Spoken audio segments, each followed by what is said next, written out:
sore ini kita akan melaksanakan agenda manasik umroh melalui Zoom online yang insya Allah akan disampaikan oleh Ustadz kita, Ustadz Syariful Mahya Rubis, MA.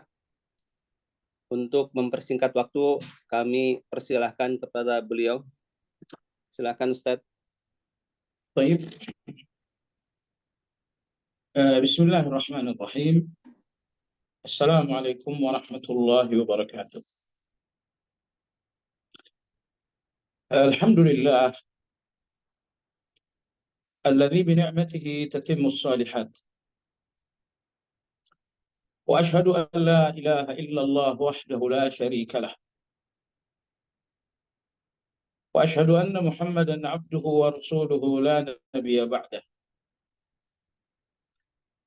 Allahumma salli wa sallim ala Muhammad wa ala alihi wa ashabihi wa man ihtada bihadihi wastanna bisunnatihi ila yaumiddin. Ya ayyuhalladzina amanu ittaqullaha haqqa tuqatih wa la tamutunna illa wa antum muslimun. Ikhwani wa akhwati rahimakumullah, di antara rahmat Allah yang hendaknya menjadi syukur kita ketika Allah Subhanahu wa taala menempatkan kita dalam situasi-situasi ibadah. Semisal bahwa Allah membuka hati dan rezeki kita untuk berumrah di awal Ramadan ini. Jamaah sekalian, usia kita tidaklah panjang seperti generasi terdahulu. Artinya dengan usia yang singkat,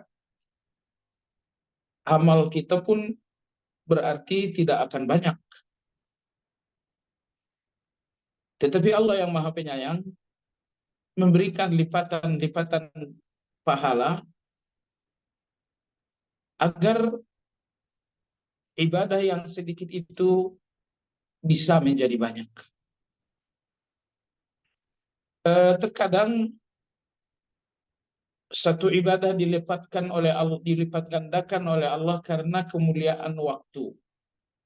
Seperti misalnya ibadah yang bertepatan dengan Ramadan.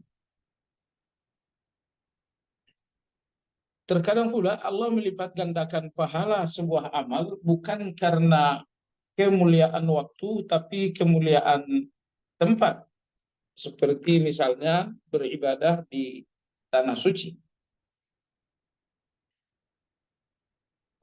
Maka alhamdulillah, umroh kita yang direncanakan di awal Ramadan ini memiliki dua faktor kelipatan pahala. Pertama, dilipat gandakan karena kemuliaan waktu, yaitu Ramadan. Dan yang kedua, dilipat gandakan karena kemuliaan tempat, yaitu tanah suci. Maka hendaklah ini semua menjadi syukur kita agar nikmat ini ditambah oleh Allah. Karena tidak ada nikmat yang diambil oleh Allah kecuali karena kita gagal menjadikannya syukur. Ikhwani wa akhwati rahimakumullah, kita harus terus-menerus menghapus dosa. Karena dosa itu pun tidak pernah berhenti terjadi. Dan Ramadan ini salah satu ibadah yang diwanti-wanti oleh Nabi kita akan menghapus dosa. Beliau bersabda, al-umratu ila al-umrati kaffaratun lima bainahuma. Satu umrah dengan umrah berikutnya akan menghapus dosa-dosa yang terjadi di antara keduanya. Jadi kalau dosa-dosa itu tidak pernah berhenti, maka jangan pula Anda berhenti menghapusnya. Dan umroh ini adalah salah satu cara yang diajarkan oleh Allah untuk dosa-dosa itu terhapus. Anda bayangkan ketika Nabi kita mengatakan bahwa langkah-langkah kita dalam bertawaf, ternyata itu menghapus dosa dan meninggikan derajat. Nah, Anda pun tahu bahwa umroh secara keseluruhan juga menghapus dosa. Oleh karenanya, karena tujuan umroh ini adalah menghapus dosa, maka janganlah berumroh untuk menambah dosa. Ya, selama berada di tanah suci dalam perjalanan ini, janganlah lalai sehingga dosa terjadi. Dalam hadis qudsi, sebagian ulama mensahihkan dan sebagian mendhaifkan. Dan kita cenderung pada pendapat yang mensahihkan hadis ini. Allah Subhanahu wa taala berfirman, "Inna 'abdan ashahtu lahu jasadah wa wassa'tu lahu rizqah wa madha 'alaihi 5 sanawatin la yafidu ilayya la mahrum." Yang artinya, apabila kata Allah, aku telah lapangkan rezeki seorang hamba. Aku pun telah sehatkan fisiknya. Namun berlalu 5 tahun dan dia tidak juga datang kepada aku melalui haji atau melalui umrah, melainkan ia akan jatuh pada satu kerugian. Jadi hadis qudsi ini mengancam akan terjadi satu kerugian. Kalau bahasa Al-Quran atau bahasa hadis bersifat global, itu menunjukkan luar biasa. Dalam hadis ini Allah mengatakan akan terjadi kerugian tanpa didefinitifkan jenis kerugiannya. Berarti kerugian itu kerugian yang sangat luar biasa. Boleh jadi kerugian itu adalah kerugian di dunia bisnis. Bisa jadi kerugian itu adalah kerugian dalam kehidupan rumah tangga. Bisa jadi kerugian itu berupa sakit yang tidak kunjung sembuh. Intinya Allah mengatakan, kalau seorang hamba telah aku lapangkan rezekinya, aku sehatkan fisiknya, namun berlalu 5 tahun dan dia tidak datang kepada aku, kata Allah, melalui haji atau melalui umrah, maka dia akan jatuh pada satu kerugian. Nah, makanya umrah kita besok, insya Allah Ta'ala adalah umrah yang akan melepaskan kerugian itu, insya Allah Ta'ala. Nomor 3, jamaah sekalian, kita berumrah karena orang-orang yang berumrah adalah tamu bagi Allah. Di dalam hadis, Nabi kita Shallallahu Alaihi Wasallam bersabda, "Ufudullahi thalas." Tamu-tamu Allah itu ada 3. Yang pertama adalah orang yang berjihad. Yang kedua adalah orang yang berhaji. Dan yang ketiga adalah orang yang berumrah. Perhatikan bahwa ketiga orang ini meninggalkan tempat tinggal, menempuh perjalanan karena Allah. Maka Nabi SAW mengatakan bahwa ketiga orang ini adalah tamu Allah. Maka esok dalam perjalanan umrah kita tinggalkan kampung halaman untuk berhari-hari berada di 2 kota suci. selama berhari-hari pula kita berstatus sebagai tamu Allah.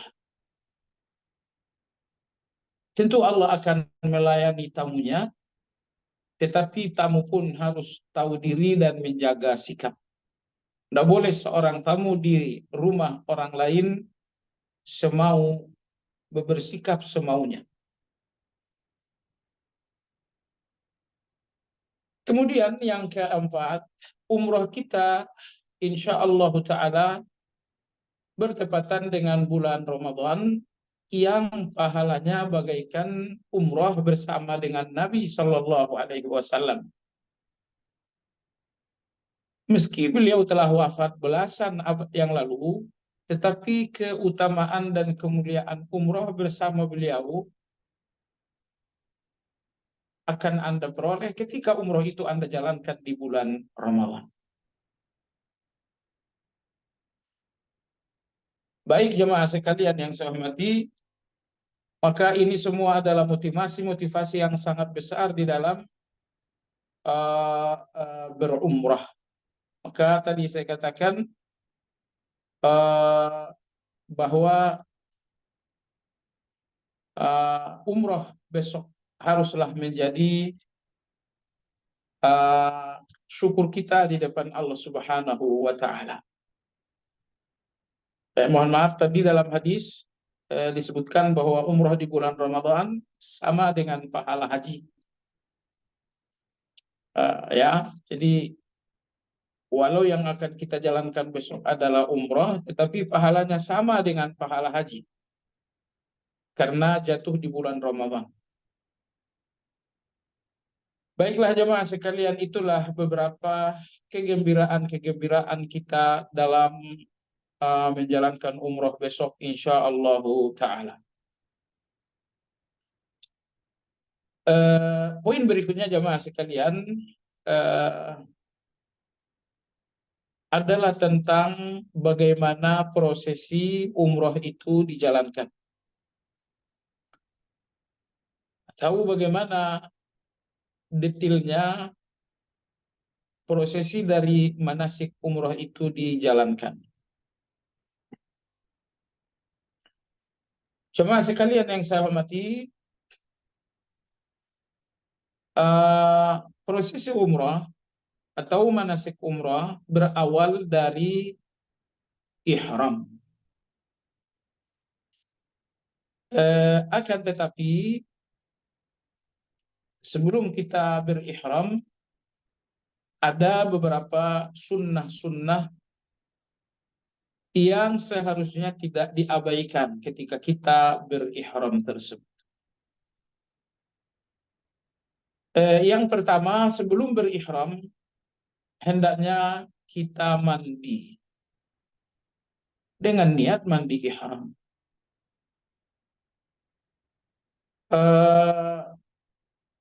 Mandi ihram ini adalah mandi yang syar'i, sehingga caranya sama dengan semua mandi-mandi yang syar'i.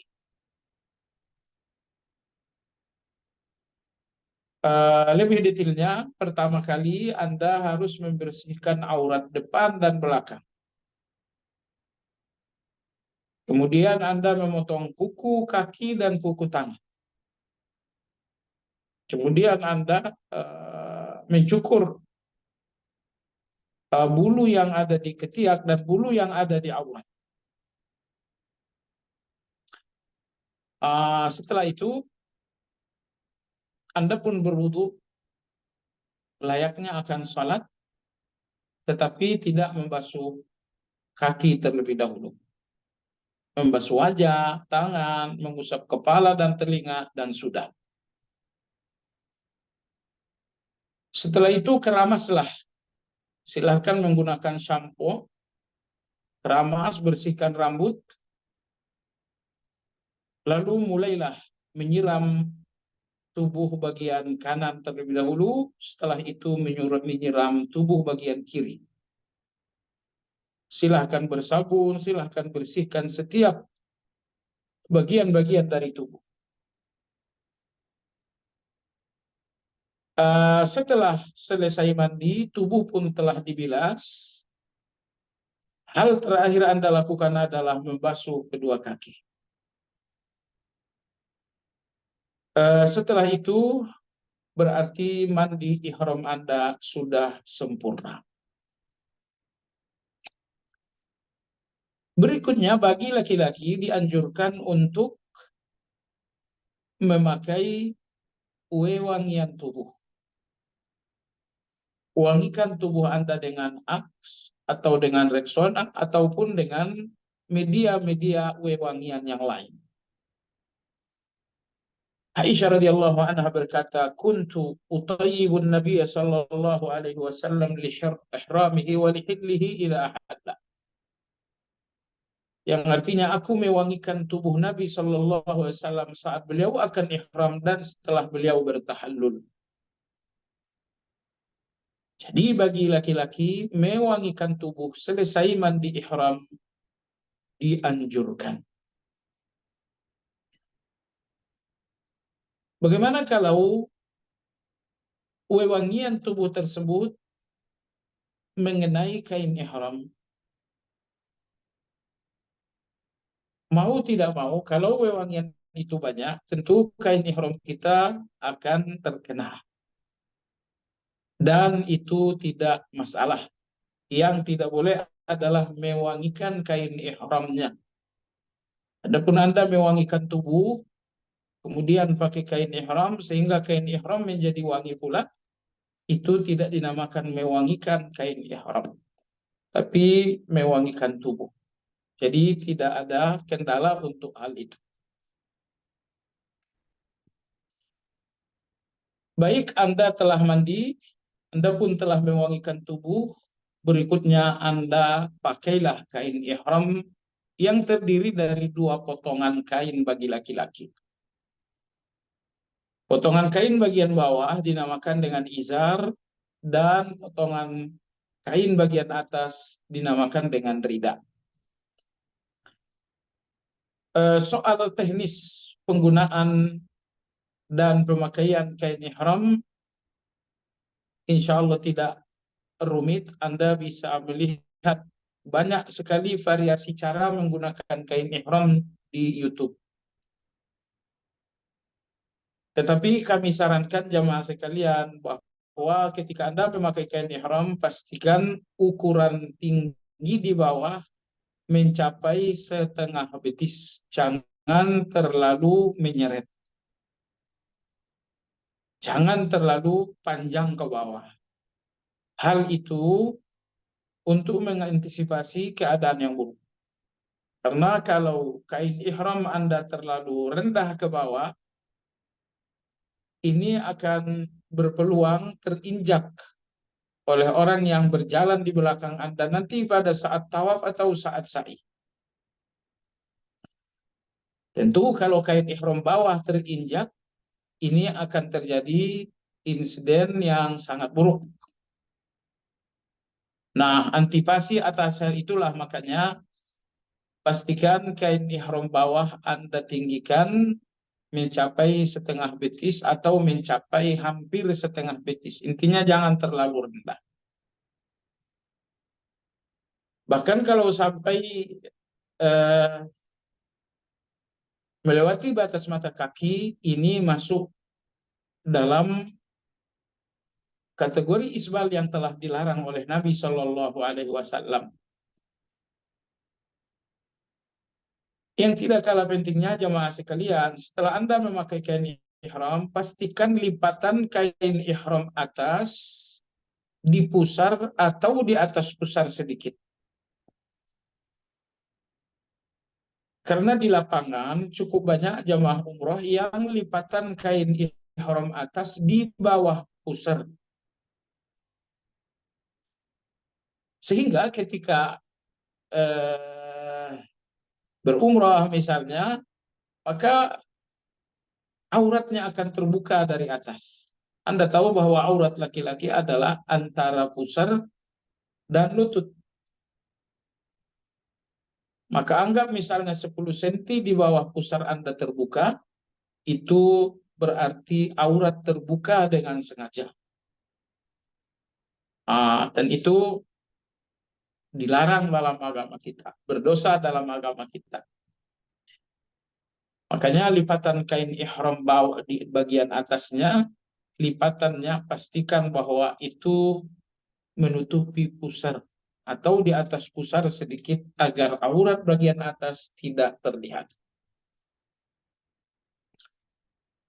Jemaah sekalian yang saya hormati, setelah kain ihram digunakan, kita akan bergerak menuju Mekah. Dan tentu kita akan melewati satu lokasi yang bernama dengan miqat. Kalau kita dari Madinah, lokasi miqat kita bernama Bir Ali. Kalau kita dari Indonesia, lokasi miqat kita adalah Yalamlam. Yalamlam ini nanti akan diberi aba-aba oleh pesawat. Karena ada aba-aba dari pesawat, misalnya 15 menit dari sekarang pesawat akan melewati miqat Yalamlam.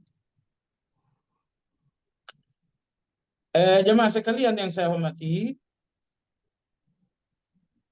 walau pesawat mewanti-wanti 15 menit, pesawat akan melintasi Yalamlam, Anda jangan terlalu ketat dengan 15 menit itu. Jadi kalau pesawat mengatakan 15 menit kita akan lewati Yalamlam, maka 10 menit Anda berihramlah. Jangan dipaskan 15 menit. Tapi berumrahlah lebih cepat. Atau berihramlah lebih cepat. Kenapa demikian?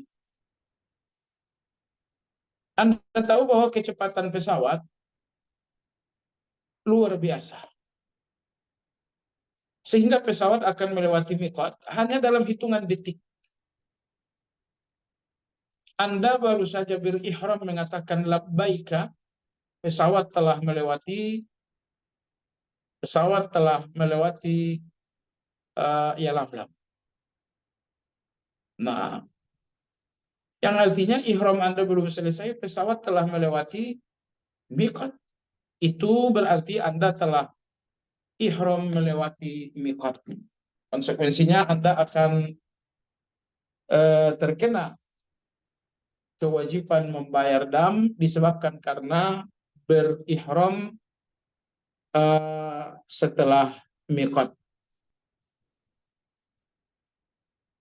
Nah, oleh sebab itulah jemaah sekalian, usahakan di dalam berihram kalau berangkat dari Indonesia yang miqatnya adalah Yalamlam, berihramlah lebih cepat dari waktu yang diberikan oleh pesawat. Pesawat mengatakan 15 menit lagi, jangan tunggu 15 menit, cukup 10 menit Anda sudah ihram. Atau cukup 5 menit Anda telah berihram. Karena berihram sebelum miqat melanggar sunnah tapi tidak ada konsekuensi harus bayar dam. Tapi kalau Anda berihram melewati miqat, itu pelanggaran terhadap wajib umrah yang konsekuensinya harus bayar dam.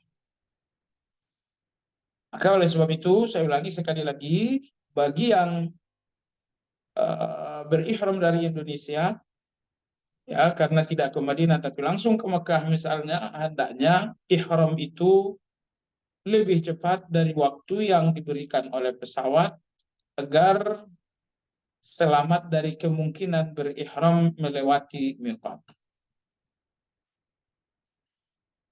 Baik jemaah sekalian, pesawat atau kendaraan akan membawa Anda sampai di Mekah. Kemudian Anda akan bersiap-siap di hotel untuk melaksanakan prosesi umroh. Anda pastikan jamaah sekalian, sewaktu di hotel persiapan terhadap umroh, pertama tentu nanti pimpinan rombongan akan memberikan Anda waktu untuk beristirahat. Di samping waktu yang diberikan istirahat, sepanjang dalam perjalanan pun Anda coba ambil waktu yang lebih banyak untuk beristirahat. Karena umrah akan memakan waktu setidaknya 3 jam, dan itu membutuhkan tenaga yang tidak sedikit. Makanya Anda betul-betul harus siapkan tenaga. Dalam perjalanan menuju Mekah, usahakan untuk beristirahat penuh. Sesampainya di Mekah pun, oleh pimpinan rombongan Anda diberi waktu, gunakan untuk istirahat. Apabila waktu yang telah ditetapkan untuk berumrah sudah dekat, maka Anda berwuduklah. Anda berwudu dan kondisikan perut Anda betul-betul siap untuk berumrah. Maksud saya mempersiapkan perut adalah 1 jam menjelang umrah, menjelang keluar dari hotel untuk umrah, Anda jangan lagi minum. Sebab kalau, apalagi minumnya banyak. Sebab kalau 1 jam sebelum umrah Anda minum, terlebih kalau Anda minum banyak, nanti pada saat sedang tawaf atau pada saat sedang sa'i, Anda membutuhkan toilet. Dan itu membuat Anda tidak nyaman. Maka kepada seluruh jamaah, ini soal teknis sebetulnya, bukan soal syar'i, tetapi sangat perlu untuk diperhatikan. Yakni 1 jam sebelum prosesi umroh dimulai, mulailah untuk tidak minum, kalaupun terpaksa minumlah sedikit, agar nanti sewaktu tawaf dan sewaktu sa'i tidak ada gangguan perut untuk Anda ke toilet. Baik, kemudian jamaah sekalian, jangan henti-hentinya Anda berdoa dari sekarang nanti dalam perjalanan, agar prosesi umroh itu betul-betul diberi kemudahan oleh Allah. Ingat, umroh itu akan berjalan dengan mudah, bukan karena Anda sehat, bukan karena rombongan tidak terlalu banyak, tapi semua kemudahan yang mungkin nanti akan diberikan Allah kepada Anda semata-mata karena Allah Maha Penyayang. Jadi Anda jangan terlalu percaya dengan tubuh sehat dan tubuh muda Anda. Oh, usia saya masih muda. Oh, saya sehat. Semuanya muda. Tidak. Maka sedari sekarang, nanti dalam perjalanan, bahkan jelang Anda umroh, bahkan sewaktu Anda sedang umroh, jangan henti-hentinya minta kemudahan dari Allah Subhanahu wa Ta'ala. Kalau Allah tak berikan kemudahan, kita akan jatuh pada kesulitan walau dengan tubuh sehat, walau dengan usia kita yang masih muda. Maka minta selalu kemudahan kepada Allah Azza wa Jalla. Nanti malam Anda salat, besok dalam perjalanan, intinya sampaikan doa sebanyak mungkin kepada Allah agar Allah betul-betul memberikan kemudahan besok. Baiklah jamaah sekalian, setelah waktu dan jam yang ditetapkan oleh pembimbing telah tiba, kita akan keluar dari hotel menuju ke Masjidil Haram. Ada satu hal yang terlewatkan, jamaah sekalian, sejak Anda berihram, Anda katakan labbaik Allahumma umratan, maka ada satu zikir syarat, anggaplah ada satu syarat yang dianjurkan. Yakni ketika Anda berihram, Anda mengatakan labbaik Allahumma umrah, itulah ihram. Karena semua ibadah memiliki ihram.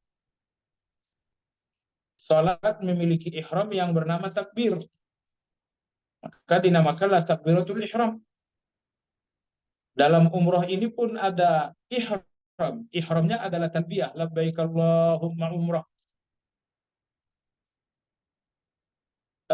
Setelah Anda berihram dengan mengucapkan labbaik Allahumma umrah,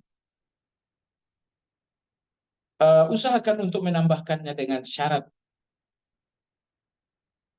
Anda katakanlah Allahumma mahilli haitsu habastani.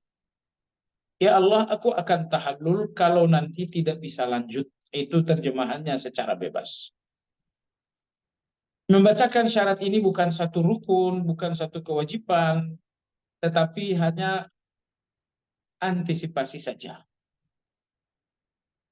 Semisal sampai di Mekah, terjadilah kendala, Anda pun tak bisa melanjutkan umrah, maka Anda diwajibkan bayar dam. Karena apabila umrah telah diawali dengan ihram, wajib disempurnakan. Manakala terjadi satu kendala sehingga tidak bisa dilanjutkan, maka ihram umrah yang telah diawali dengan ihram tersebut, ketika gagal dilanjutkan dengan kendala apapun, harus ditutup dengan dam. Anda harus bayar dam. Kecuali kalau setelah ihram Anda membacakan syarat, labbaik Allahumma umrah. Kemudian Anda lanjutkan dengan syarat, Allahumma mahilli haitsu habastani. Dalam kondisi Anda menambahkan syarat, maka Anda tidak ada kewajiban membayar dam ketika Anda terkendala untuk melanjutkan umrah tersebut. Jemaah sekalian, bagi Anda yang berumrah atas nama orang lain alias badal untuk orang tua misalnya, Anda bisa mengucapkan labbaik Allahumma umrah an titik-titik. Labbaik Allahumma umrah an titik-titik. Selanjutnya jemaah sekalian, begitu Anda telah mengucapkan labbaik Allahumma umrah, Anda telah resmi terikat dengan umrah. Jadi ihram itu mengikat Anda dengan umrah. Konsekuensi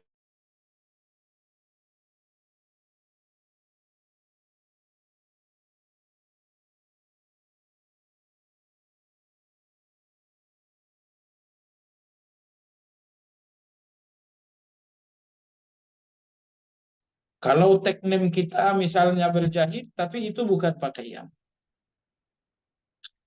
Gesper berjahit itu hakikatnya juga bukan pakaian. Itu hanya pembantu pakaian saja. Adapun pakaian yang melekat di tubuh Anda tidak boleh berjahit.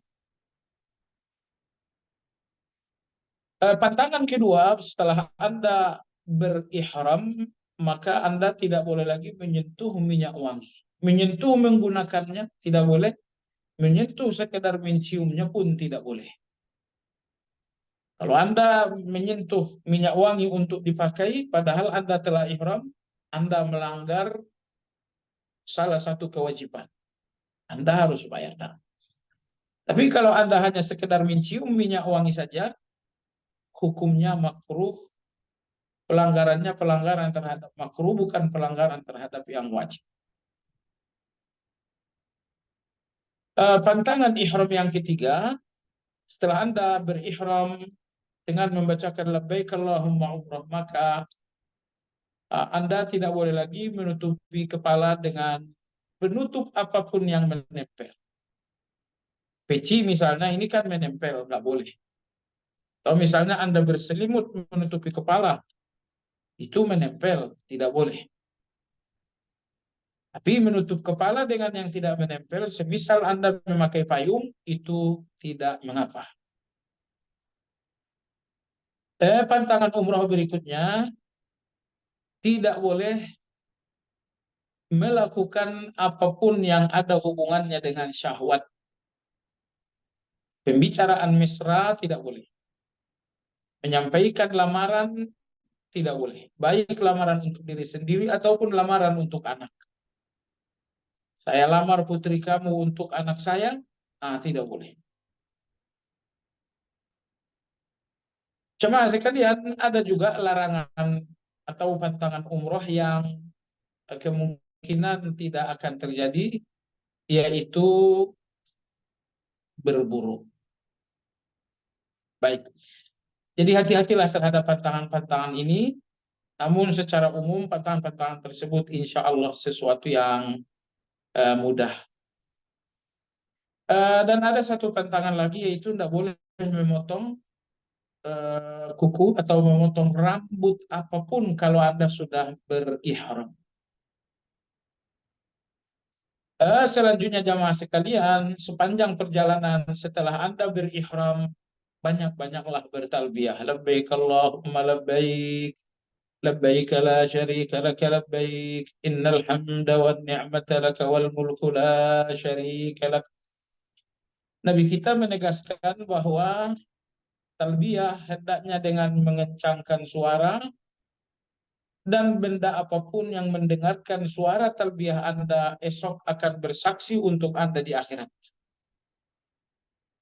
Ya, tentu kalau Anda bertalbiyah di pesawat mungkin akan mengganggu orang. Maka bertalbiyahlah dengan suara sepantasnya. Baik, sesampainya di Mekah, tadi kita sudah sampaikan, persiapkan semuanya, berwudulah di hotel. Setelah Anda berwudu, kita pun keluar menuju Masjidil Haram untuk memulai prosesi umrah. Keluar dari hotel, Anda dalam kondisi betul-betul telah berwudu, karena prosesi umroh pertama adalah tawaf. Dan syarat tawaf adalah bersuci. Betul ada ulama yang menegaskan bahwa tidak disyaratkan bersuci dalam bertawaf. Sepanjang atau sependek ilmu yang kami miliki, hanya Syekhul Islam Ibn Taimiyah saja yang menegaskan hal itu, bahwa tawaf tidak mesti harus berwudu. Walaupun pendapat ini disampaikan oleh guru-guru kita di tanah air, tapi pendapat itu insya Allah hanya bersumber dari seorang ulama besar bernama Imam Ibn Taimiyah. Yang artinya mayoritas ulama mensyaratkan taharah dalam tawaf. Antara lain misalnya karena dalam hadis Aisyah radhiyallahu anha, beliau berkata apabila Nabi telah sampai di Mekah, yang pertama kali beliau lakukan adalah berwudu, setelah itu tawaf. Sesampainya di Mekah, yang pertama kali dilakukan Rasulullah Shallallahu Alaihi Wasallam, beliau berwudu kemudian tawaf. Dalil yang kedua bahwa tawaf harus dalam keadaan wudu, karena setelah bertawaf Anda akan melakukan salat sunnah tawaf. Salat sunnah tawaf satu paket dengan tawaf. Salat sunnah harus berwudu, berarti tawaf pun harus berwudu. Nah, nomor 3 jamaah sekalian, karena umroh ini satu ibadah yang jarang-jarang kita lakukan, ambillah pendapat yang paling selamat, yaitu berwudu. Jangan ambil pendapat yang riskan. Maksud saya kalau Anda berumroh kalau Anda bertawaf dengan tanpa toharoh, maka tawaf Anda tawaf yang diperdebatkan, sah atau tidak. Itu riskan. Tentu kalau Anda berwudu baru bertawaf, tawaf Anda adalah tawaf yang disepakati sah. Jadi tawaf yang disepakati sah lebih baik daripada tawaf yang diperdebatkan sah. Kita terus memasuki Masjidil Haram, dahulukan kaki kanan, bacakanlah doa masuk masjid, Allahumma ftahli abwaaba rahmatik. Kita terus berjalan mendekati Ka'bah. Begitu kita telah mendekati Ka'bah, bagi yang laki-laki dianjurkan untuk membuka pundak sebelah kanan. Itu dinamakan dengan ittiba. Itu dinamakan dengan ittiba, yaitu membuka pundak sebelah kanan ketika akan melakukan tawaf umrah. Anda telah membuka pundak kanan, kita berjalan mendekati Ka'bah. Begitu Anda pertama kali melihat Ka'bah, bacakanlah zikir yang berbunyi Allahumma antas salam wa minkas salam fahayyina rabbana bis salam. Kita terus merapat mendekati Ka'bah sampai akhirnya kita di garis lurus Hajar Aswad. Hajar Aswad di sebelah kiri Anda dan di sebelah kanan Anda ada lampu hijau. Begitu Anda berada di posisi itu, maka berikanlah isyarat dengan satu tangan kanan Anda dan katakanlah Bismillahi Allahu Akbar. Bismillahi Allahu Akbar. Besok Anda akan melihat sebagian orang mengangkat dua tangan ketika akan memulai umrah, memulai tawaf. Mereka angkat dua tangan, Bismillah, Allahu Akbar. Cara mengangkat dua tangan saat mengawali tawaf ini disebutkan Imam Abu Hanifah. Beliau mengatakan awali tawaf dengan mengangkat dua tangan persis seperti akan salat. Akan tetapi pendapat yang lebih kuat dalam hal ini disampaikan Imam Malik, Imam Syafi'i, Imam Ahmad dan lain-lain bahwa mengawali tawaf berbeda dengan mengawali salat. Mengawali salat memang dengan dua tangan, tapi mengawali tawaf cukup dengan satu tangan. Dan hal itu ditegaskan lagi dalam hadis Jabir insyaallah ta'ala. Angkat tangan, ucapkan Bismillah Allahu Akbar. Itu ucapan yang sempurna. Seandainya Anda hanya mengangkat tangan dan mengatakan Allahu Akbar, itu pun sudah sesuai dengan sunnah.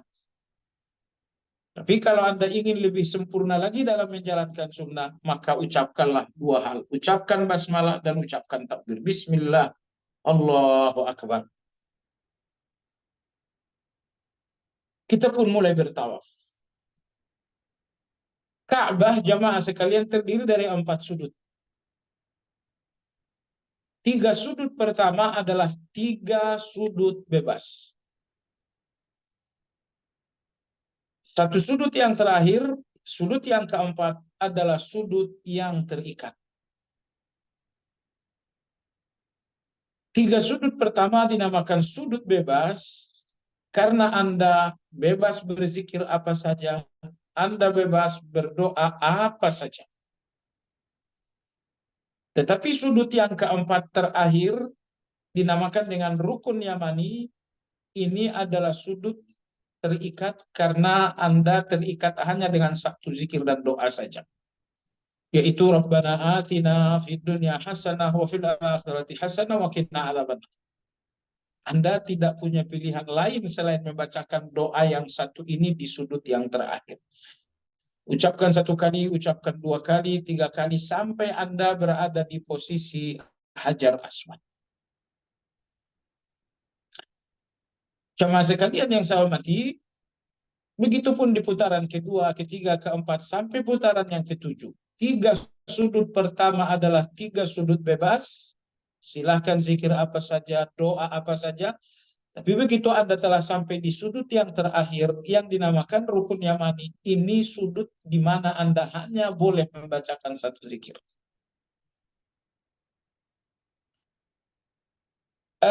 Sejatinya 3 putaran pertama laki-laki melakukannya dengan cara ramal, itu berlari-lari kecil. Tetapi insya Allah hal itu sudah terkendala disebabkan karena kepadatan orang-orang yang bertawaf, sehingga Anda tidak bisa lagi melakukan ramal. Berlari-lari kecil. Ditambah lagi itu akan berpotensi Anda ketinggalan jamaah, ketinggalan rombongan. Sehingga sunnah tawaf bernama ramal, berlari-lari kecil untuk 3 putaran pertama adalah satu sunnah yang tidak gugur sebetulnya, tetapi sudah uzur dilakukan dalam kondisi sangat penuh dan dalam kondisi kita takut tertinggal rombongan. Jemaah sekalian yang saya hormati, bertawaflah dan fokus kepada Allah. Ingat, Allah sedang melihat Anda berjalan, melangkah. Hati-hati dengan pandangan Allah. Jangan sampai pandangan Allah kepada Anda yang sedang bertawaf menemukan perilaku yang tidak baik. Sambil bertawaf misalnya pandangan ke kanan, ke kiri terhadap lawan jenis dari kalangan orang-orang luar negeri. Nah, ini sesuatu yang tidak boleh Anda lakukan. Selesai tawaf 7 putaran, kita akan mencari lokasi yang nyaman untuk melakukan salat sunnah tawaf.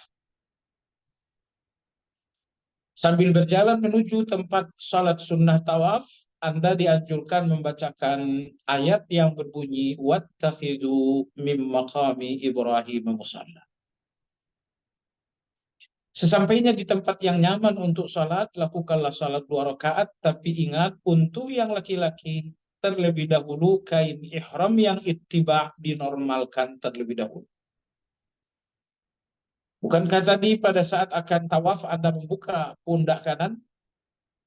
Nah, selesai tawaf dan Anda akan salat sunnah, pundak kanan yang terbuka kembali ditutup. Nabi kita Shallallahu Alaihi Wasallam melarang seseorang salat dengan pundak terbuka. Lakukan salat sunnah 2 rakaat. Pada rakaat pertama bacakan surat Al-Kafirun setelah iftitah dan Fatihah. Pada rakaat yang kedua bacakan surat Al-Ikhlas setelah Fatihah. Jamaah sekalian, selesai salat sunnah tawaf, kita usahakan untuk minum zam-zam, tapi jangan juga terlalu banyak. Karena di depan kita masih ada satu proses panjang, yaitu sa'i. Kalau Anda minum terlalu banyak, nanti sa'i tidak nyaman. Minumlah 1 gelas atau setengah gelas. Dan ambillah beberapa tetes zam-zam di tangan kanan Anda untuk membasahi rambut. Untuk laki-laki. Kalau perempuan tentu ini tidak memungkinkan. Nah, setelah Anda minum zam-zam, rambut pun sudah dibasahi, kita akan berjalan ke depan, mendaki ke Bukit Safa. Sampai di Bukit Safa, bertakbirlah 3 kali dan bertahlillah 2 kali. Takbir 2 kali, tahlil 2 kali. Takbir Anda katakan, Allahu Akbar, Allahu Akbar, Allahu Akbar. Tahlil yang pertama, la ilaha illallah, wahdahu la syarika lah, lahul mulku wa lahul hamdu wa huwa ala kulli syai'in qadir. Tahlil yang kedua, la ilaha illallah wahdah, anjaza wa'dah, wa nasara abadah, wa hazamal ahzaba wahdah.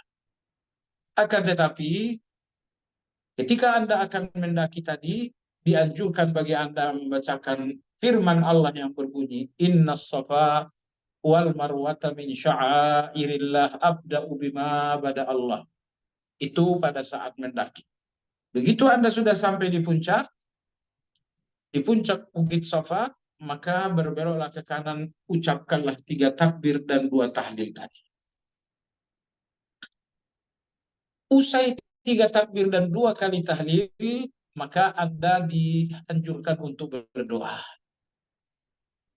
Jangan lama-lama, cukuplah Anda berdoa satu doa saja, karena kalau berlama-lama akan diusir oleh polisi yang berjaga-jaga. Baiklah, setelah itu kita akan menuruni Safa, berjalan menuju Marwah. Anda akan menempuh jarak Safa dan Marwah sejauh 400 meter. Jadi kalau Anda akan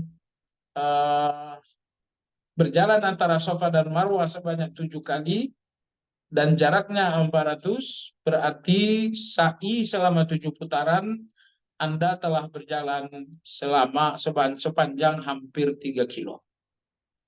Makanya saya katakan, umroh ini ibadah yang membutuhkan tenaga. Nah, maka mintalah kekuatan Anda kepada Allah, dan mintalah kemudahan dari Allah, mintalah pertolongan kepada Allah Subhanahu wa Ta'ala. Berjalanlah dari Safa menuju Marwah. Bagaimana cara jalannya? Cara jalannya 2 macam. Untuk laki-laki, 1 macam untuk perempuan. Laki-laki berjalan dengan cara yang pertama, itu jalan cepat.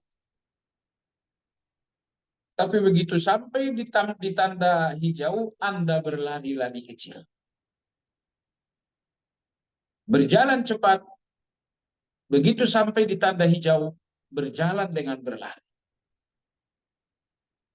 Yang artinya satu jalan tidak dilakukan, yaitu berjalan santai. Ya, karena sa'i artinya adalah berjalan cepat. Oleh sebab itu jamaah sekalian, antara sa'i, antara Safa dan Marwah berjalanlah cepat, dan begitu sampai di tanda hijau maka Anda berlari-lari kecillah. Tapi ini hanya untuk laki-laki, adapun perempuan tidak disarankan, tidak dianjurkan untuk ikut berlari-lari kecil. Berlari-lari kecil di tanda hijau, di lampu hijau, sambil Anda membacakan zikir khusus yang berbunyi Rabbighfir warham innaka antal a'azzul akram. Baik jemaah sekalian, selesai lari-lari kecil Anda, sambil Anda membacakan zikir tadi, kembalilah berjalan lebih pelan, tapi tentu bukan jalan santai, tapi tetap berjalan cepat. Sesuai dengan nama sa'i. Berjalan terus, begitu Anda akan mendaki Bukit Marwah, Anda bacakan ayat Inna Safa wal Marwata min sya'airillah. Sesampainya di Bukit Marwah, Anda ucapkan 3 kali takbir dan 2 kali tahlil seperti tadi Anda lakukan di Safa. Yang berbeda kalau di Safa Anda berdoa sambil miring ke kiri, karena arah kiblat di Safa ada di sebelah kiri. Tetapi di Marwah berdoa dengan miring ke kanan, karena arah kiblat atau Ka'bah di Marwah ada di sebelah kanan. Itu yang berbeda. Adapun zikirnya sama. Takbir 3 kali, Allahu Akbar, Allahu Akbar, Allahu Akbar. Tahlil 2 kali, La ilaha illallah wahdahu la syarikalah. Lahul mulku wa lahul hamdu wa huwa ala kulli syai'in qadir. La ilaha illallah wahdah anjaza wa'dah wa nasara 'abdah wa hazamal ahzaba wahdah. Setelah itu tutup dengan doa. Idealnya Anda melakukan ini 3 kali. Di Safa 3 kali, di Marwah 3 kali, tapi saat ini tidak memungkinkan lagi. Jangan 3 kali, 2 kali pun tidak memungkinkan. Kecuali dalam keadaan sangat sepi. Dan kondisi sekarang, apalagi besok kita umrah Ramadan, akan terjadi kepadatan yang membuat Anda tidak bisa berlama-lama. Kalau tidak memungkinkan berlama-lama, lakukan minimal 1 kali.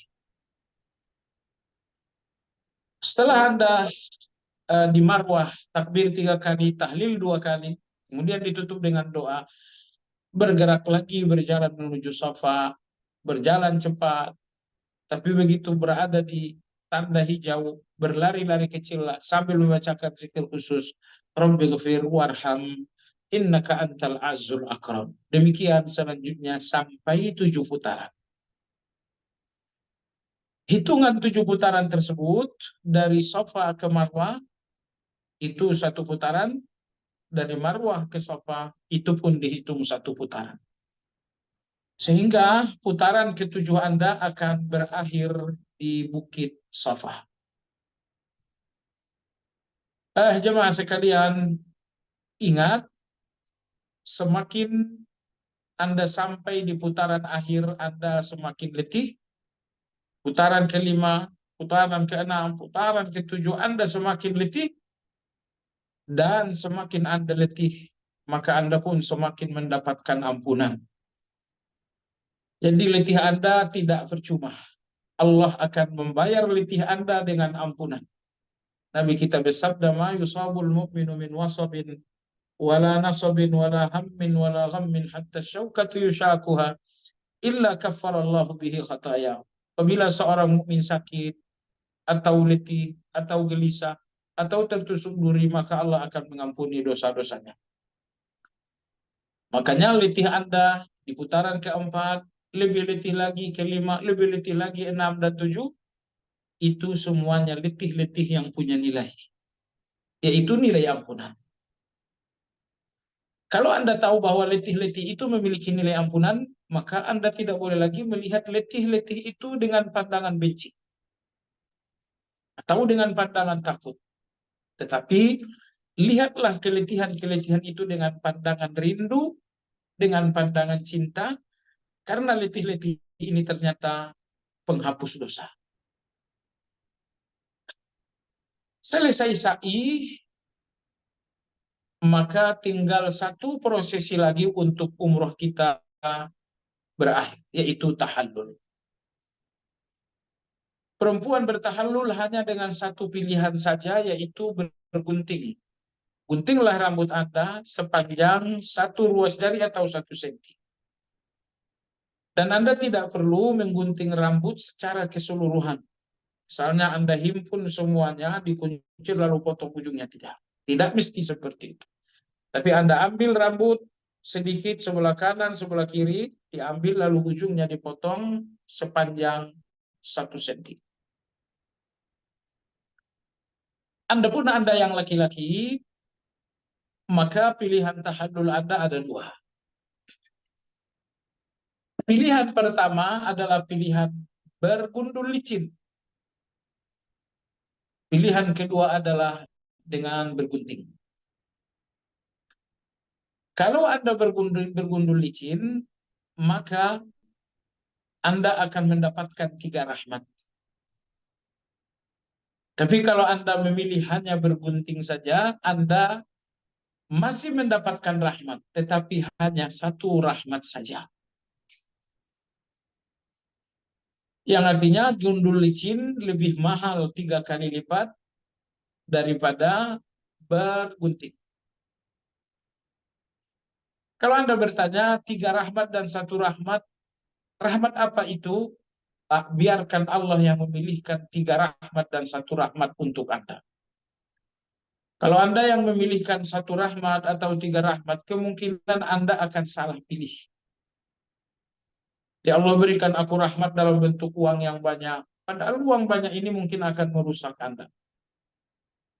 Maka 3 rahmat bagi orang yang bergundul, serahkan kepada Allah jenis 3 rahmat yang akan Anda peroleh. 1 rahmat bagi Anda yang bergunting, serahkan kepada Allah rahmat apa yang Allah berikan.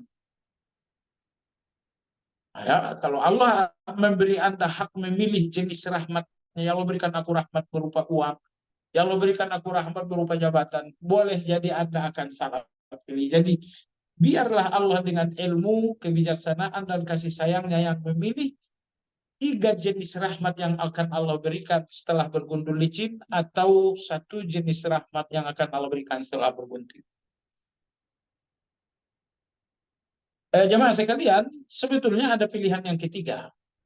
Tidak gundul licin, tidak juga bergunting, tetapi Anda menggunakan mesin.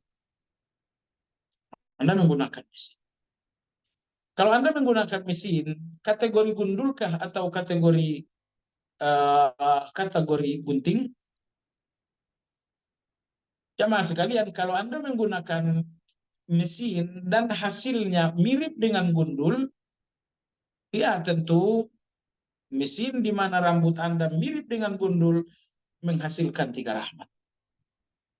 Tapi kalau Anda menggunakan mesin, namun rambut Anda masih panjang, misalnya Anda menggunakan mesin dengan panjang 3 cm, Anda tidak mirip dengan gundul, itu berarti membuahkan 1 rahmat. Jadi kalau Anda bergundul menggunakan mesin, Anda ambil misalnya 0,5 cm, sehingga Anda lebih mirip dengan gundul, maka Anda dihukumi sesuai dengan kemiripan. Karena tidak mungkin Anda menggunakan mesin 0,5 cm atau lebih pendek dari itu misalnya, Anda mirip dengan gundul, tapi Anda dihukumi dengan bergunting. Itu nggak mungkin. Maka hukum Anda dihukumi bergundul atau bergunting ketika Anda menggunakan mesin, jawabannya tergantung hasil dari mesin itu. Kalau hasil dari mesin itu Anda mirip dengan gundul, maka Anda dihukumi bergundul. Nah, mendapatkan 3 rahmat, walaupun 3 rahmat dalam gundul lebih sempurna. Ya, karena semua orang yang datang sholat jamaah mendapatkan 27 derajat. Walaupun 27 derajat berbeda antara orang yang datang dari takbiratul ihram atau orang yang masbuk. Semuanya dapat 27 derajat. Tetapi ada yang sempurna, ada yang tidak sempurna, walau masing-masing dapatkan 27 derajat. Baik jamaah sekalian, apabila prosesi tahallul telah selesai, maka umroh pun telah selesai. Tugas Anda berikutnya adalah berdoa kepada Allah. Ya Allah, terimalah umroh ini dan berikanlah aku pahalanya pada hari kiamat. Anda katakan, Allahumma taqabbal minni innaka antas samiul alim. Dan yang tidak kalah pentingnya, selesai berumroh Anda pun beristighfar. Karena dalam proses umroh tentu pastilah banyak kesalahan-kesalahan yang disengaja atau tidak disengaja. Maka Anda beristighfarlah, astagfirullah, astagfirullah. Ya Allah, ampuni segala kekurangan-kekurangan sengaja atau tidak sengaja dalam umroh ini. Kemudian Anda minta agar Allah Subhanahu wa taala menerima. Baik jemaah sekalian yang saya hormati, demikianlah prosesi manasik umrah. Mudah-mudahan dapat dipahami. Selanjutnya kita serahkan kepada akhuna pembawa acara untuk membimbing tanya jawab. Hafizahullah taala falyatafaddal. Jazakumullah khair kepada Al Ustadz yang telah menyampaikan penjelasan manasik umroh yang ringkas, jelas, dan sangat mudah, insya Allah. Dan mudah-mudahan jamaah semua bisa memahaminya dan bisa mempraktekannya nanti. Ustadz, insya Allah, jadi pertanyaan-pertanyaan yang sekarang ini yang utama kami prioritaskan bagi jamaah umroh awal Ramadan ya. Jamaah umroh awal Ramadan silahkan yang ingin bertanya langsung kepada Al Ustadz, silahkan raise hand. Dan mungkin ini sudah ada pertanyaan di kolom chat, Ustadz. Saya bacakan. Yang pertama dari Ibu Mustika dari Semarang. Beliau bertanya tentang mandi ihram. Apakah sebaiknya dilakukan kapan, Ustadz? Insya Allah saya ikut umroh awal Ramadan berangkat 11 Maret 2024. Kalau mandi ihram dilaksanakan 3 hari sebelum berangkat, apakah diperbolehkan, Ustadz? Syukran.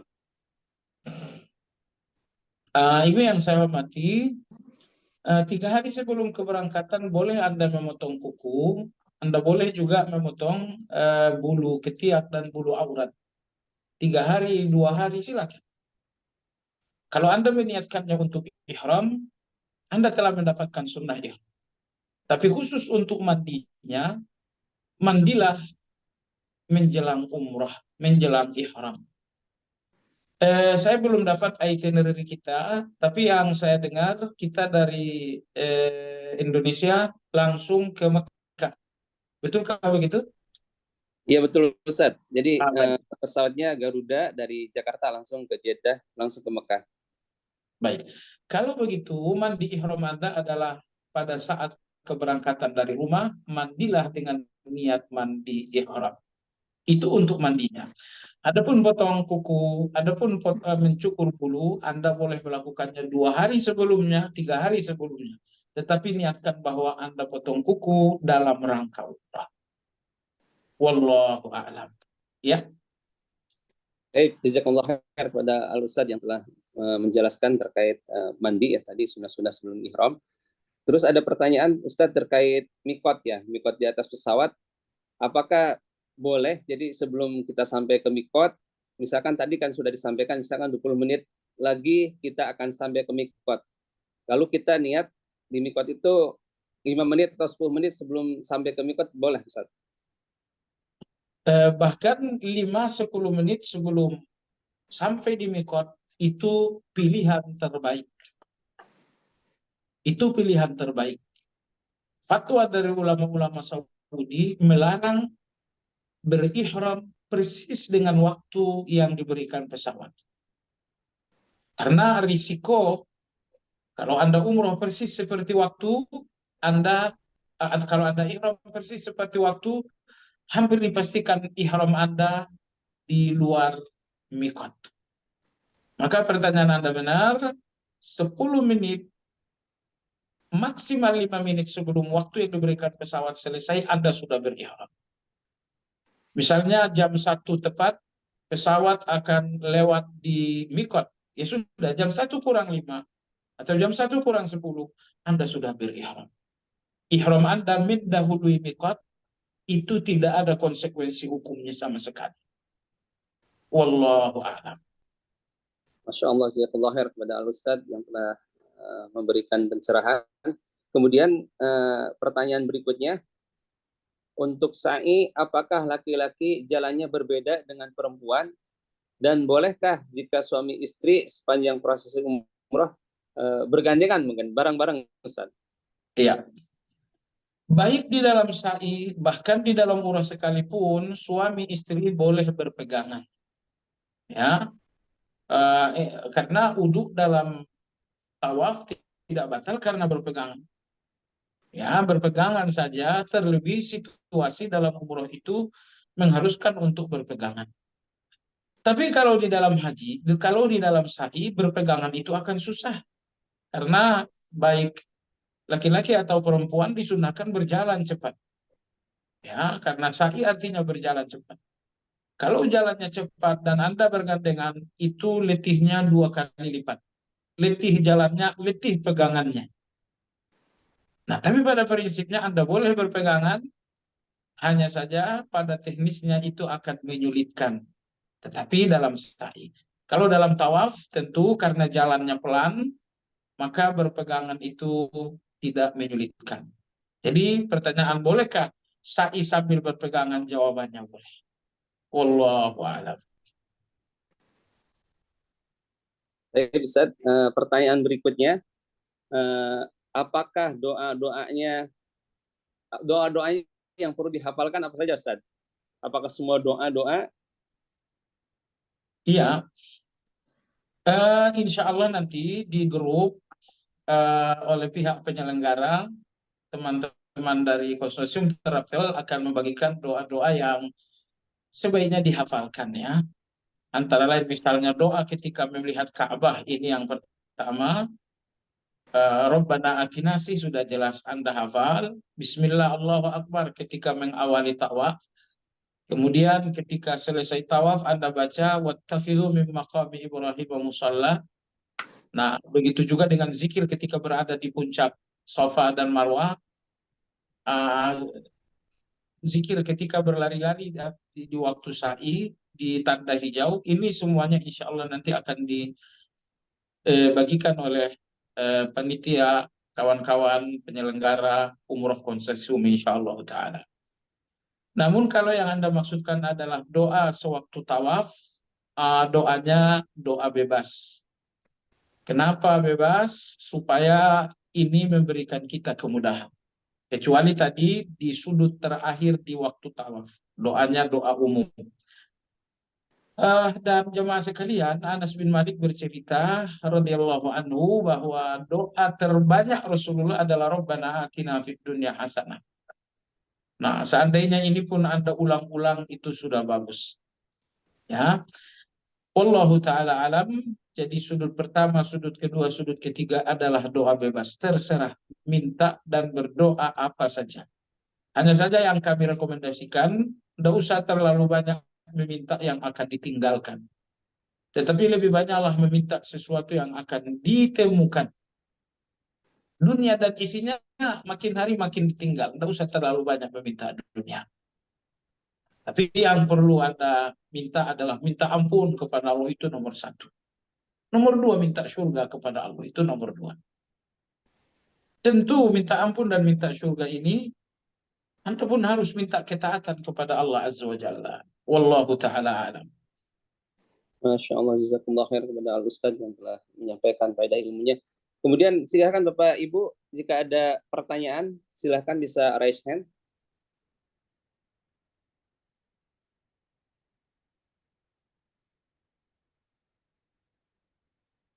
Sepertinya sudah jelas, Ustaz.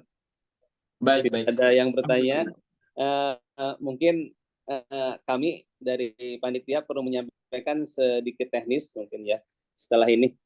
Dan kami persilakan pada Ustadz untuk penutup, Ustadz, dari Antum sebelum Ya, menyampaikan teknis. Bapak Ibu, saudara-saudara sekalian, saya berterima kasih kepada teman-teman penyelenggara Umroh Konsorsium yang telah memilih saya untuk mendampingi jamaah sekalian dalam umroh awal Ramadan besok. Semoga pemilihan saya mendampingi jamaah sekalian diberkahi oleh Allah, diberi kemudahan oleh Allah. Semoga ini menjadi amanah yang bisa dijalankan dengan baik. Kemudian hal yang kedua, Bapak Ibu yang saya hormati, selama perjalanan umroh besok kita akan bersama. Walau saat ini kita belum berkenalan, tapi mulai tanggal 11 besok insya Allah kita akan menjadi keluarga besar di negeri orang. Mari kita saling menyayangi, mari kita saling membantu, mari kita saling menolong.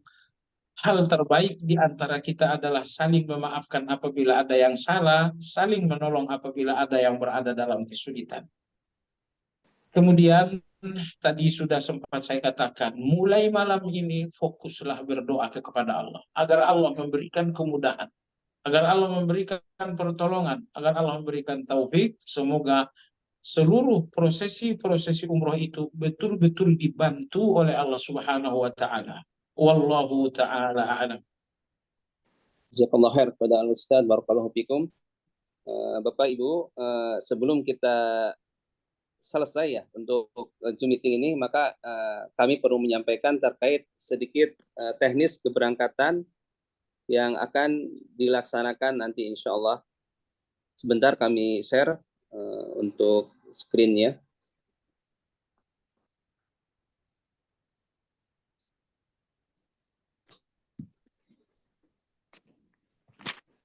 Baik, untuk umroh awal Ramadan 11 Maret 2024, insya Allah Bapak Ibu akan berangkat dengan Garuda Indonesia GA980 dari Jakarta menuju Jeddah. Jadi rutenya Jakarta menuju Jeddah.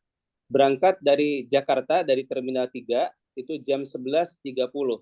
Jadi berangkat dari Terminal 3 jam 11.30 dan sudah berada di Terminal 3 ya insya Allah sekitar jam 6, jam 7 sudah ada di Terminal 3 semua jamaah ya, dengan menggunakan seragam yang telah dibagikan dari travel masing-masing. Kemudian insya Allah akan sampai di Jeddah pukul 17.30 pada tanggal 11 Maret. Jadi ini jika Bapak Ibu mungkin kondisinya berpuasa, ya puasanya insya Allah tambah panjang ya. Nambah mungkin sekitar 4 jaman ya untuk kondisi keberangkatan nanti.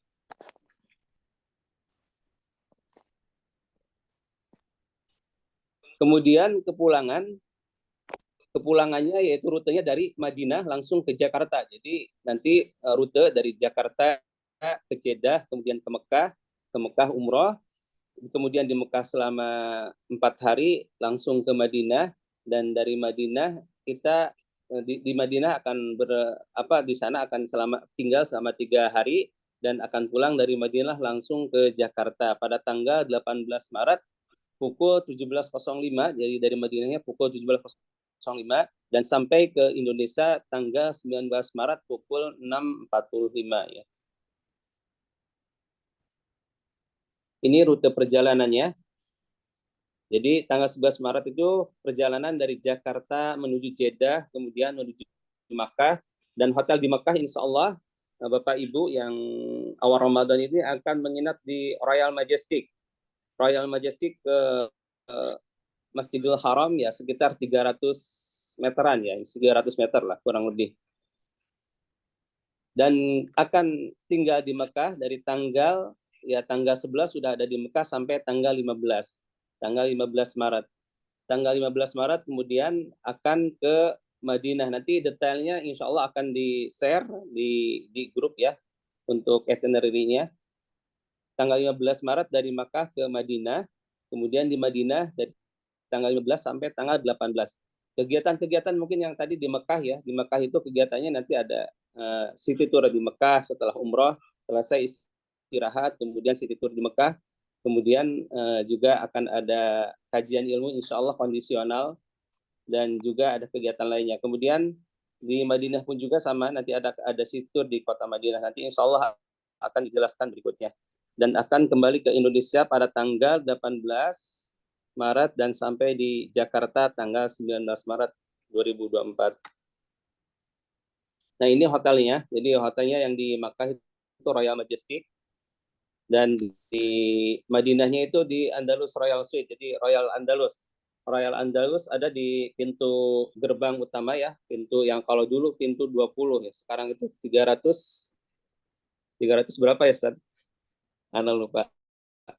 Jadi pintu utama di belakang itu Royal Andalus, insya Allah dekat 330 ya. Nah ini tanggal 11 Maret 2024 pukul 7.00. Jadi seluruh jamaah sudah berkumpul di Terminal 3 Soekarno-Hatta. Kemudian terkait kopernya sudah diberikan nama sementara ya, nanti akan diganti dengan name tag yang dari panitia, dinamain. Kemudian juga menggunakan seragam yang dibagikan dari travel. Kemudian pukul 11.30 terbang dengan Garuda menuju ke Jeddah, sampai Jeddah pada pukul 17.30. Jadi jamaah, apakah nanti ini teknisnya, apakah jamaah sudah memakai kain ihram ketika akan berangkat dari Soekarno-Hatta, atau nanti ketika mungkin di ruang tunggu di Soekarno-Hatta juga bisa dipakai kain ihram bagian bawahnya, atau nanti di atas pesawat juga insya Allah, karena biasanya dari kru pesawat itu akan menginformasikan kira-kira 1 jam lagi akan mendekati mikot, biasanya sudah akan diinformasikan, atau bapak-bapak sudah siap-siap mungkin 2 jam sebelum sudah siap-siap untuk mengenakan kain ihram. Jadi nanti ihlal ihramnya di atas pesawat ya, tadi mikotnya sudah disampaikan oleh Ustaz bahwa dengan mikot penduduk Yaman yaitu Yalamlam ya. Dan pukul 17.30 insya Allah tiba di Jeddah, kemudian check-in hotel di Makkah Royal Majestic, dan sepertinya ini maghrib terlebih dahulu ya. Nanti pelaksanaan ibadah umrohnya insya Allah mungkin setelah maghrib atau isya, nanti teknisnya nanti disesuaikan nanti ketika sudah sampai di Makkah insya Allah. Tanggal 12 Maretnya ya insya Allah nanti karena sudah melaksanakan ibadah umroh, biasanya kita selingi dengan istirahat terlebih dahulu. Kemudian ya kita memperbanyak ibadah karena di bulan Ramadan ya, kita perbanyak ibadah di Masjidil Haram. Kemudian juga insya Allah ini akan ada kajian ilmu dan kondisional ya nanti untuk terkait kajian ilmunya. Kemudian tanggal 13 Maret insya Allah akan dilaksanakan city tour di kota Mekah, dan biasanya tempat-tempat yang dikunjungi adalah tempat-tempat di mana dilaksanakan pelaksanaan ibadah haji ya, ritual haji. Biasanya ke Arafah, kemudian Musdalifah, ke Mina, dan melewati Jamarat ya, biasanya itu akan dijelaskan nanti ketika kita ada di sana. Seperti ini, jadi tanggal 13 Maret kegiatannya. Kemudian untuk tanggal 14 Maret juga ya, ini mungkin biasanya jamaah kan mungkin ada kegiatan masing-masing.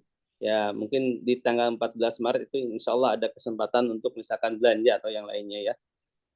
Dan tetap kita memperbanyak ibadah di haram. Dan insya Allah tanggal 15 Maret 2024 jamaah dari Mekah akan menuju ke Madinah.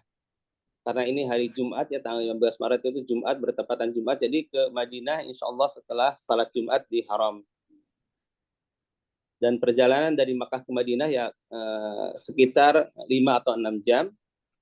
Dan di Madinah kita akan menempati Hotel Royal Andalus, insya Allah.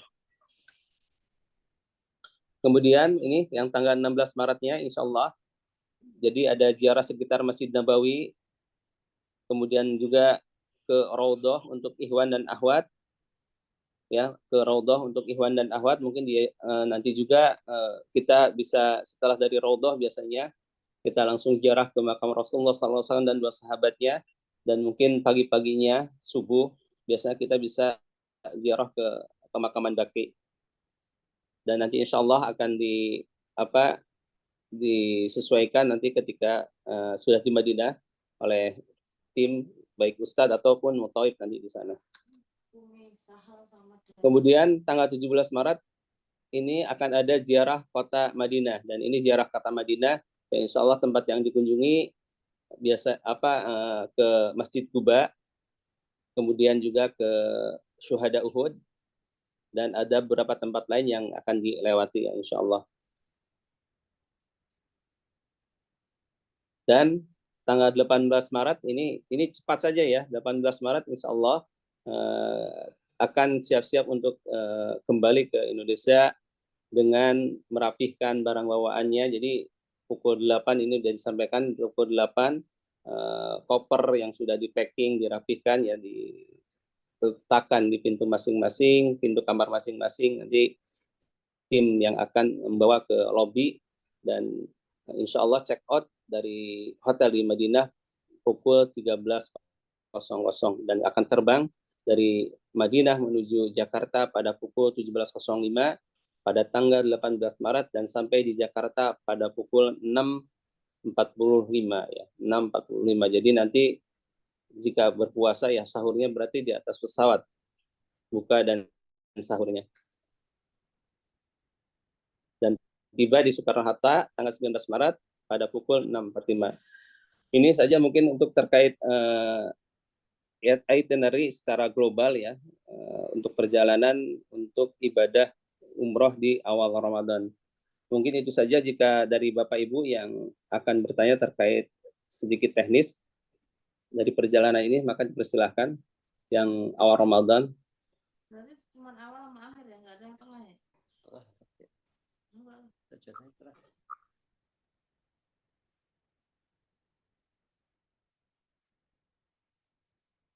Baik, jika tidak ada pertanyaan dan sekarang juga sudah cukup, waktunya sudah cukup sore, mungkin di tempat apalagi yang di Sulawesi ya, mungkin sudah masuk waktu maghrib.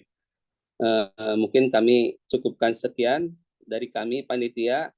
Mohon maaf jika ada kekurangan dan semoga Allah Subhanahu wa taala memberikan kemudahan, kelancaran dan kesehatan bagi Bapak Ibu semua sehingga bisa melaksanakan ibadah di Haramain dengan maksimal.